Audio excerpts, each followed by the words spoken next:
Quando os missionários adventistas Fernando e Ana Stahl começaram a trabalhar entre os aborígenes nos Andes peruanos, tentaram vender literatura de casa em casa. Logo depois descobriram que esse não era o método mais eficiente entre uma população pobre cuja taxa de analfabetismo chegava a 95%. Portanto, mudaram seu método, dando início a escolas, clínicas e mercearias. Subsequentemente, o educador e político José Antônio Encinas escreveu: o fundamental é que eles, falando dos adventistas, estão transformando o espírito do índio, trazendo-o para a vida cívica, tornando conscientes seus direitos e obrigações, fazendo com que eles abandonem os vícios da coca e do álcool, removendo superstições, curando doenças, mostrando o melhor caminho para alcançar a dignidade humana. O foco da lição desta semana é saber que Deus nos convida a compartilhar as boas novas de salvação de maneira atrativa e significativa para diferentes pessoas. Vamos à segunda parte de nosso esboço. Olá, tudo bem? Bem-vindos ao esboço da lição da Escola Sabatina. Estamos já na penúltima lição deste trimestre e acho que tem sido uma bênção para todos nós, muitas decisões em favor do reino de Deus. Agora vamos à lição número 12 e o título da lição é Paulo, Missão e a Mensagem. Para comentar esta lição está conosco um novo convidado, o pastor Rafael Rossi, quem foi evangelista em muitos campos e agora é o diretor de comunicações da divisão sul-americana. Bem-vindo, pastor. Obrigado, pastor Choque, pelo convite. É muito bom estar aqui com você e especialmente para falar sobre Paulo, que é, dentre todos os missionários, aquele que eu tenho uma certa preferência. E vamos falar e vamos orar para que Deus abençoe esse momento especial. Muito obrigado por estar conosco. Vamos a fazer essa oração. Senhor Deus querido, agora ao recapitularmos, ao tratarmos da história de Paulo, sua missão e sua mensagem, pedimos que o Senhor nos acompanhe nesse estudo, guiando-nos para entendermos um pouquinho mais da Tua Palavra e como isso pode mudar a nossa vida no presente. Em nome de Jesus. Amém. Amém. Vamos agora então tocar dois assuntos nesta parte da lição. Vamos falar sobre a missão e depois vamos falar também sobre a mensagem. O apóstolo Paulo contrastou as diferentes maneiras pelas quais judeus e gentios veem as coisas espirituais. Quais são as diferenças que observamos hoje na sociedade com relação a esses dois aspectos? Pastor Choque, na época, Paulo, quando ele olhou para a sociedade e a pregação que a igreja tinha, ele percebeu que os grupos diferentes tinham percepções diferentes ou expectativas diferentes com relação a Jesus e a sua mensagem. Vejam só, aqui em 1 Coríntios, no capítulo 1, a partir do versículo 22, Paulo diz assim: porque tanto os judeus pedem sinais, como os gregos buscam sabedoria. Ou seja, grupos diferentes tinham expectativas diferentes. Aí ele conclui dizendo assim: mas nós que ele está dizendo são os cristãos, pregamos a Cristo crucificado, escândalo para os judeus, loucura para os gentios. Em outras palavras, aquilo que Jesus era não correspondia necessariamente à expectativa que as pessoas tinham.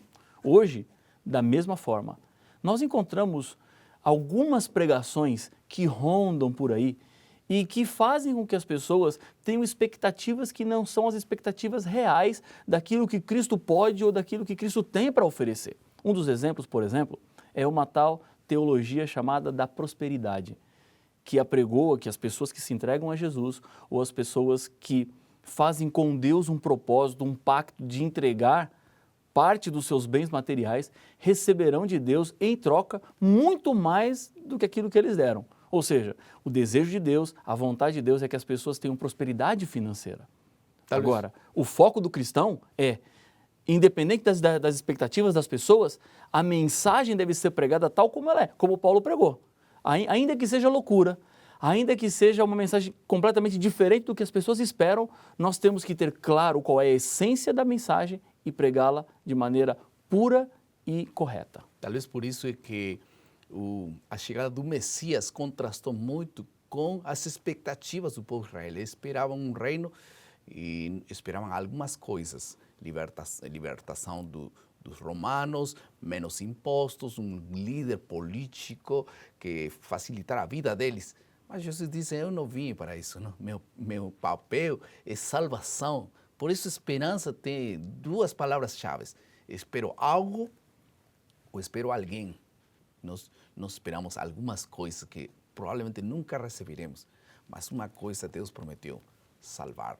E esse salvar só pode fazer Jesus, por isso nossas expectativas na vida teriam que ser sempre Jesus. Agora, como Paulo entendia a lei de Deus, ela é importante para todas as pessoas também? Pastor Choque, esse tema é um tema muito importante para ser considerado. Paulo diz aqui em Romanos capítulo 3, no versículo 31, o seguinte: anulamos, pois, a lei pela fé? Não, de maneira nenhuma. Antes, confirmamos a lei. Vivemos num tempo hoje onde as pessoas começaram a desacreditar da lei de Deus ou dizem que a lei de Deus já não é mais a mesma como era no passado, porque ela sofreu no decorrer do tempo algumas alterações e a alteração mais sensível é a alteração da ressurreição de Jesus, que mudou, por exemplo, um dia de guarda.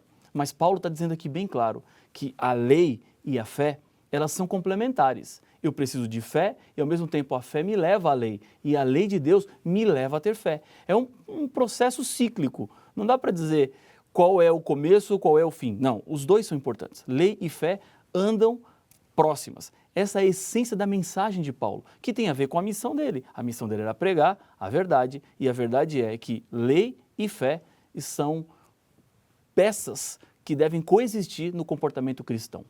Agora, provavelmente essa confusão surgiu por causa das leis cerimoniais, das leis dos judeus, a circuncisão e coisas complementares próprias do povo judeu. Exatamente. Existem diferentes tipos de leis, e é isso que a gente tem que entender na Bíblia. Quando Paulo está dizendo aqui, nós não anulamos a lei pela fé, ele está se referindo à lei dos 10 mandamentos, que são as leis imutáveis, são as leis de vida que Deus deu para todos os seres humanos e que são leis que não têm tempo, não têm espaço e não têm cultura. Serve para todos aqueles que são habitantes do planeta Terra. Esse é o ponto. Agora, existem outros sistemas de leis que são leis que não fazem parte dos 10 mandamentos, que eram leis que Deus exigiu do seu povo para um determinado tempo, especificamente dentro de uma condição. Uma dessas leis, por exemplo, são as leis que tinham a ver com o santuário, com os cerimoniais do santuário. Que tipo de animal deveria ser levado ao santuário, como deveria ser feita a oferta, quando deveria ser feita a oferta. Essas leis são leis que se perderam no tempo, porque Jesus Cristo, na cruz do Calvário, cumpriu essas leis cerimoniais. A morte de cordeiros foi substituída pela morte de Jesus. O santuário terrestre agora nos aponta para o santuário celestial, ou seja, as leis da terra, as leis do santuário, não são mais leis aplicáveis. Agora, eu não posso pegar essas leis que tinham um caráter transitório e aplicar as leis que não são transitórias. Que são eternas. Que são as leis eternas. Por isso que Paulo escreve Colossenses 2, 16, 17, vocês podem conferir ali acerca de aquelas leis que foram caducadas, terminaram na cruz.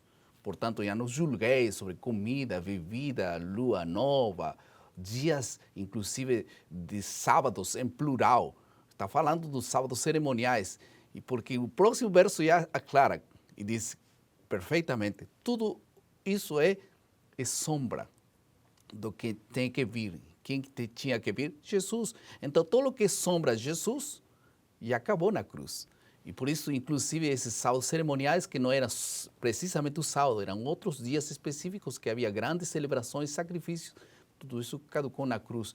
Por isso que a lei de Deus é para todos. Aquela lei estabelecida no início e que foi confirmada com Moisés e estabelecida no coração e que é eterna e reflexo do caráter de Deus, essa é imutável e essa permanece para sempre. Agora, qual é o papel da cruz e da ressurreição na pregação de Paulo? Bom, a cruz e a ressurreição são a essência da pregação de Paulo. Porque vejam, o que aconteceu na cruz foi que Jesus assumiu o peso da culpa do pecado dos seres humanos e morreu para que os seres humanos não precisassem morrer, porque a morte é a consequência final do pecado.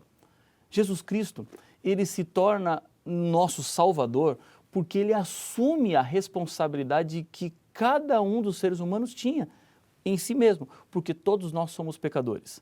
Todos nós nascemos com uma natureza pecaminosa que nos impulsiona a quebrar a lei de Deus. Só que para romper esse ciclo que me leva à morte, era necessário que um ser humano, como eu, vivesse uma vida perfeita, sem pecado, e que não teria como consequência a morte.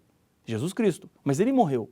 Não morreu porque merecia, não morreu porque queria simplesmente morrer. Morreu porque ele tinha que morrer, para que os seres humanos não morressem. Essa é a essência da pregação de Paulo, a cruz. Agora vejam, se nós paramos a pregação na cruz, o cristianismo também perde o seu sentido.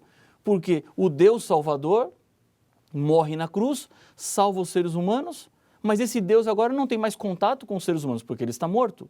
Então, a ressurreição de Cristo, que acontece depois, é a cereja do bolo, é a finalização do plano da salvação. Esse Deus que morreu, que pagou o preço, agora é o Deus que ressuscita vitorioso, para se reencontrar com os seres humanos redimidos, restaurados, regenerados, para uma vida eterna e uma vida perfeita. Para Paulo, a ressurreição, então, era a razão da existência do cristianismo. Porque se não há cruz e não há ressurreição, não há cristianismo. Não há essa ligação com o Deus Criador dos céus e da terra. Cada aspecto da salvação oferecida por Jesus tem uma importância fundamental na vida e na salvação de todos nós. Tiramos uma pecinha e desestruturamos todo o Evangelho. E algumas vezes nós queremos fazer a mesma coisa. A lei tem sua função. E o pecado tem também aí um papel de ser desenmascarado e eliminado. Então, não existindo pecado, não existe lei, porque pecado é infração da lei. Então, se não existe lei, não existe pecado. Se não existe pecado, não existe graça. Se não existe graça, precisa Jesus morrer. Se Jesus não precisaria ressuscitar, e tudo o demais não teria mais sentido. Agora, o que podemos fazer para pregar o Evangelho sem comprometer a nossa mensagem? Bom, a grande ênfase aqui é que nós podemos mudar os nossos métodos, mas nós nunca podemos mudar a nossa mensagem, porque a mensagem é a essência da revelação. Como o senhor colocou, pastor Schock, todo o sistema bíblico ele está interligado. Ou seja, um tema aponta ao outro tema, que se liga ao outro tema, que complementa o anterior. Se eu mexo nisso, eu mexo no que é a mensagem. Eu acho interessante quando a gente faz um joguinho, um acróstico. Você escreve a palavra verdade. Todas as letras estão na ordem certa. V-E-R-D-A-D-E. Verdade. Se eu pego uma das letras e mudo, por exemplo, eu pego o A, que está no meio da palavra, verdade, e mudo para U, fica verdude.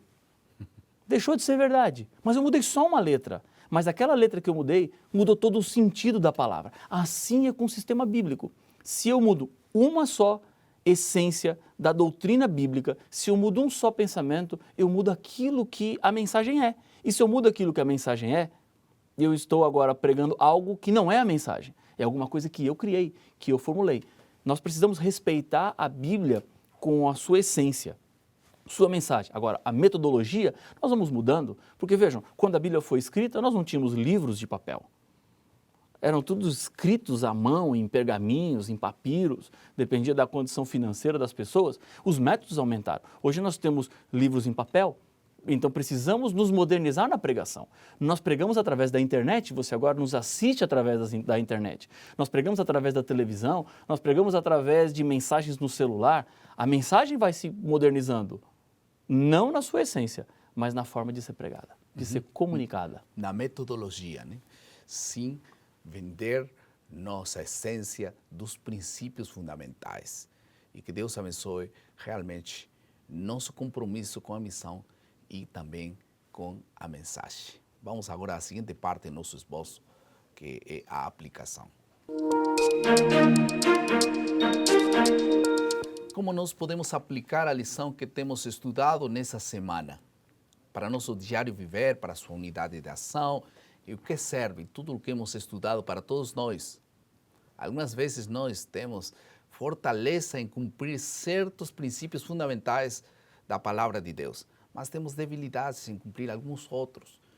Somos muito fortes na doutrina, mas provavelmente somos muito débeis no cumprimento de algumas interpretações da Bíblia. Por exemplo, não matar é um mensagem claro, um princípio fundamental, mas quando nós matamos nosso próprio corpo, perdendo tempo, ou talvez comendo coisas inadequadas, nós estamos descuidando pequenos hábitos que podem destruir toda a estrutura de nossa fé. Por isso, nós queremos aplicar esses princípios fundamentais. Nós não somos capazes de avançar se Deus não está conosco. Por isso, nós temos que orar para que Deus possa integralmente fazer sua boa vontade na vida de todos nós, em todos os aspectos da vida. Alguma aplicação mais? Pastor Choque, temos que entender que as pessoas são diferentes. E por serem diferentes, elas precisam ouvir a mensagem de maneira diferente. Nós precisamos dessa sensibilidade e pedir a Deus que nos ajude a termos discernimento para saber exatamente como pregar e quando pregar, de que forma pregar, para que as pessoas entendam a nossa missão e a nossa mensagem. Amém. Vamos agora ouvir o comentário do autor da lição que foi encomendado por nosso programa para resumir a lição desta semana.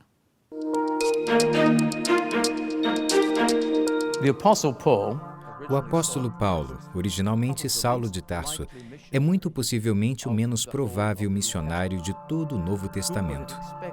Quem teria imaginado o devoto, comprometido e feroz membro da tribo de Benjamim, perseguidor dos seguidores de Jesus, virando as costas para tudo que o havia motivado, proclamando o Jesus que antes havia amaldiçoado e cujos seguidores havia perseguido.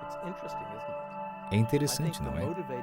Penso que o fator motivacional para que Saulo se tornasse o apóstolo Paulo foi o encontro na estrada de Damasco. Não foi somente a luz celestial que contribuiu, não foi somente a voz do céu, não foi somente a tensão na vida dele enquanto se aproximava de Damasco. Ele devia saber, de alguma forma, que ele estava fazendo algo que era errado. Sua consciência devia estar trabalhando. Mas nem mesmo isso foi o principal fator motivacional que virou sua vida totalmente. Foi a descoberta de que Jesus estava vivo. Finalmente, ele tinha aplicado a passagem de Deuteronômio: qualquer um que morre pendurado em uma cruz está sob a maldição de Deus. Assim foi como ele resumiu a experiência de Jesus. Deus deve ter colocado Jesus sob uma maldição, permitindo que ele morresse pendurado em uma cruz. Seus seguidores deveriam parar de proclamar que ele era filho de Deus. Mas de repente, lá na estrada de Damasco, Jesus estava falando com ele, o Jesus ressurreto. Ele não poderia estar vivo se não fosse pela intervenção e vontade divinas. Então, sua visão sobre Jesus havia sido errada todo esse tempo. A percepção de que Jesus estava vivo, ressurreto dos mortos, no céu, ministrando em seu favor e em favor de todos os outros, foi o fator-chave de mudança e permanece como o centro das convicções de Paulo. E a energia que o levou a ser o maior missionário do Novo Testamento. Agora estamos quase chegando à última lição. Estamos terminando a penúltima lição. E eu me pergunto quanto impacto tem ocasionado estas mensagens a nosso coração, especialmente para mim. Não para a igreja, para alguns outros, para mim. Como tem impressionado Deus teu coração? Eu gostaria agora orar para que Deus coloque em teu coração sabedoria para saber como agir com a pregação da mensagem àquelas pessoas que você já tem contato, ou talvez não tem, mas talvez nós precisamos de sabedoria, quando expressar, como dizer, talvez começar com o nosso testemunho, começar com a necessidade dele. Às vezes temos que quebrar alguns paradigmas, seguir lição 1, lição 2, lição 3. Algumas pessoas gostam desse estudo sistemático, mas tem pessoas que estão mais sedientas, eles estão precisando de alguma coisa. Morreu um parente deles, estão muito angustiados, talvez precisamos falar da esperança, o que diz a Bíblia sobre a morte. E então eles começam a ter interesse a partir desse princípio. Mas Deus possa te usar nessa semana para ser um instrumento nas mãos de Deus. Posso orar por você? Vamos orar. Querido Pai, muito obrigado porque o Senhor tem sempre uma mensagem para cada um de nós. E eu queria pedir-te que o Senhor use de uma forma extraordinária as pessoas que nobremente aceitam ser instrumentos em tuas mãos para ser realmente sábios a comunicar tua palavra. Em nome de Jesus. Amém.